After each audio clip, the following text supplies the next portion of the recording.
Ces tirailleurs ouest-africains se sont battus pour la France et contre les nazis, mais ils ont été massacrés par l'armée française à leur retour en Afrique. Voici l'histoire du massacre de Tcharoy. En 1944, plus de 1600 soldats subsahariens sont rapatriés à Dakar après avoir été faits prisonniers par les Allemands en 1940. Réunis au camp militaire de Tcharoy, ils exigent que l'armée française leur verse leur solde de captivité et leur prime de démobilisation. Mais malgré les promesses du gouvernement et la réglementation en vigueur, l'armée refuse.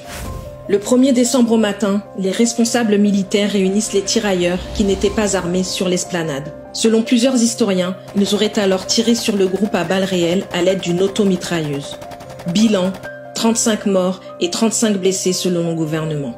Mais plusieurs experts estiment que le massacre aurait pu faire jusqu'à 400 morts qui auraient été jetés dans des fosses communes. Les autorités françaises qualifient la tuerie de mutinerie et de rébellion. Elles font passer certaines victimes pour des déserteurs et les survivants sont condamnés à de la prison.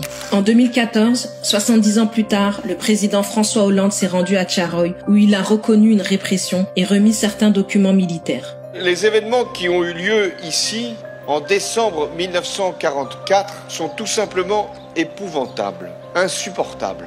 Je voulais réparer une injustice et saluer la mémoire d'hommes qui portaient l'uniforme français et sur lesquels les Français avaient retourné leurs fusils. Ce fut la répression sanglante de Tcharoy. Aujourd'hui encore, l'État n'a ni reconnu le massacre, ni proclamé de pardon officiel et les condamnés n'ont jamais été innocentés. Des spécialistes soupçonnent le ministère des Armées de censurer certaines archives. En avril 2021, le gouvernement français a été pour la première fois condamné par la justice à verser des indemnités à Biram Senghor, fils de l'une des victimes. Mais un pourvoi a été déposé devant le Conseil d'État.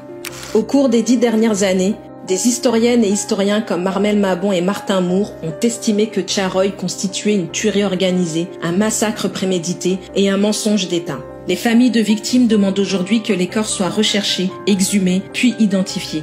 Elles souhaitent également obtenir la mention mort pour la France, un procès en révision et la solde qu'auraient dû percevoir leurs proches.